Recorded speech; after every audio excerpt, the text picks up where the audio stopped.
Well, hello, friends. I am back from Author Nation, and it was a great time. I had a really good time. I didn't have a great time for the reasons that I expected, but it was still fantastic. I'm going to talk about it a little bit more in another video to sort of do a breakdown because while I had a really good time, it brought up something, like attending Author Nation brought up something that I think is problematic in the whole author community. And I want to talk about it a little bit. There's been a shift that I think is worth just understanding. And so I'll be breaking that down in a different video.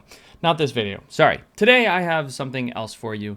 I have a really cool clip from a podcast I was on.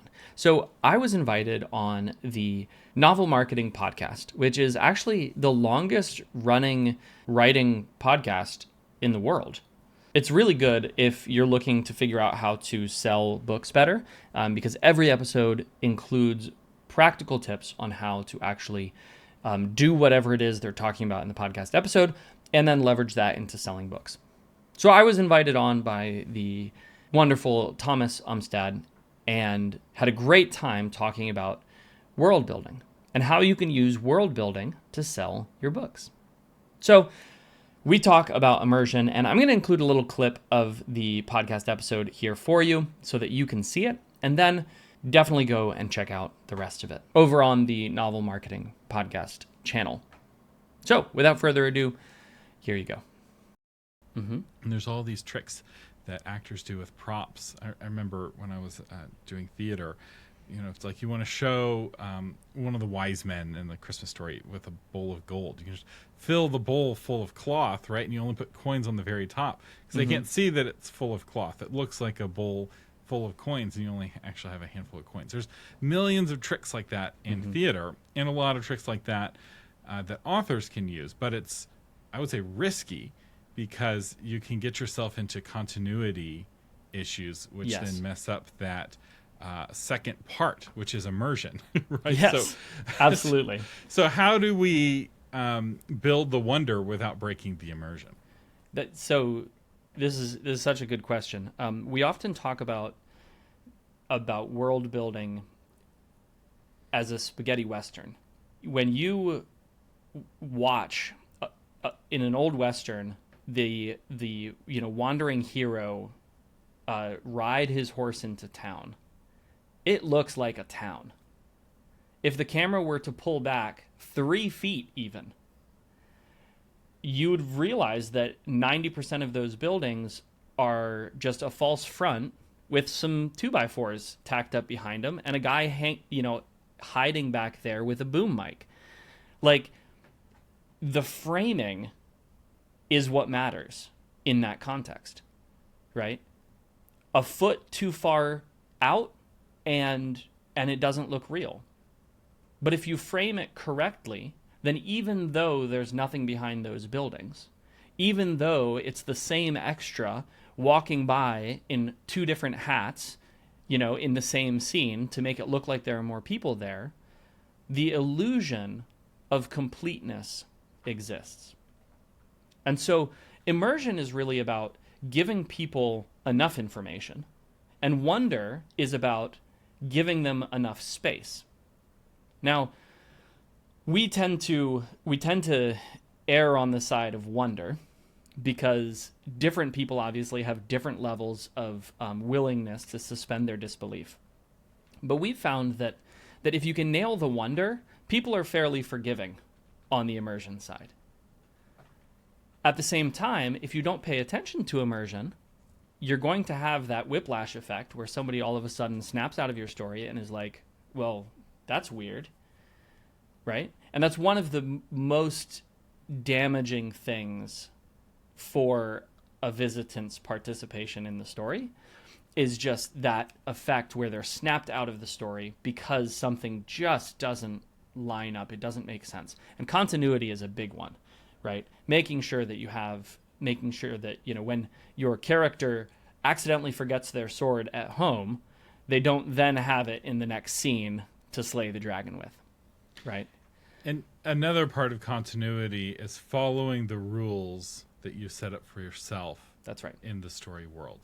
If you have it set where people can't breathe in space, and then you have somebody exposed to space and they die, that breaks it for them. But it also is about choosing what you're asking people to suspend their disbelief on. I recently watched Treasure Planet, which I never watched as a kid because I thought it was so stupid. Because in the trailers, the people are on these kind of Victorian era sailing ships in space with their faces exposed to space. And me as a 12-year-old who thinks he knows everything is like, well, obviously they can't breathe in space. Right. And I really think that's what we're in the film, because otherwise it's actually a really good film. It's fantastic. I love yeah, it. It's a fantastic film, and I really should have given it a shot as a kid, but I wasn't able to suspend my disbelief in that one area because it's kind of like every 12-year-old boy knows that Tyrannosaurus Rex is going to try to eat you, and that you can't breathe in space, right? These are like the basic storytelling building rules blocks. Yeah. And so it's like, oh, this is a story about a vegetarian Tyrannosaurus Rex. I'm like, no, I don't want to read that story, right? I'm not willing to suspend that disbelief. And so this is a dance with your reader of understanding what beliefs do they want to suspend while reading your story, and which ones are they unwilling to suspend. You have to know who your reader is. And tropes can really help us in that. Because if you understand the tropes that attract readers to your genre or to your kind of story, then it gives you a template for which suspensions of disbelief are okay because they're established, right? And which ones are not. And so, you know, a lot of times we hear authors talking, usually newer authors, talking about like subverting tropes.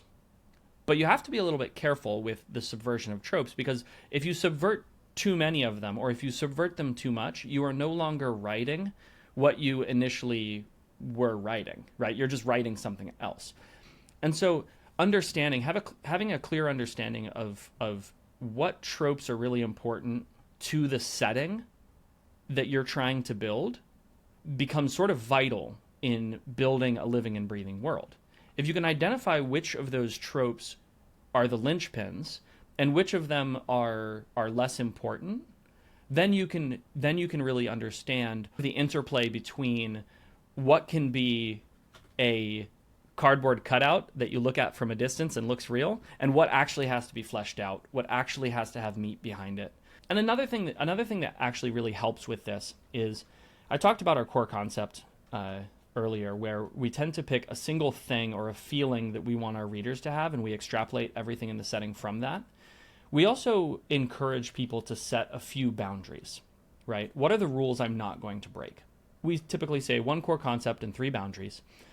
And by doing that, by creating sort of the center of your world and then creating the boundaries of your world, it becomes a lot easier to keep that coherency, to make sure that you're not, breaking your own rule, so to speak. If you're creating a space opera and you decide on the feeling that you want your readers to have, and then you say, and space is going to work like space as a boundary, right?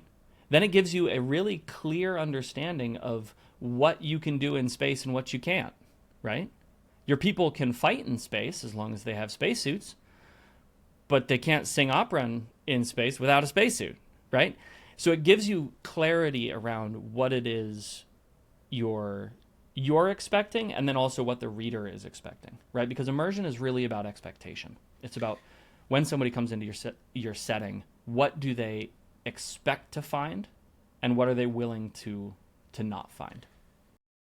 Really, it was just such a delight being on that show, and I'm definitely going to beg my way back onto it, because Thomas is so much fun to talk to. He's a absolute wealth of knowledge, and those are the kinds of people that I want to surround myself with. So I'm definitely going to try to figure out how to sneak my way back onto that show.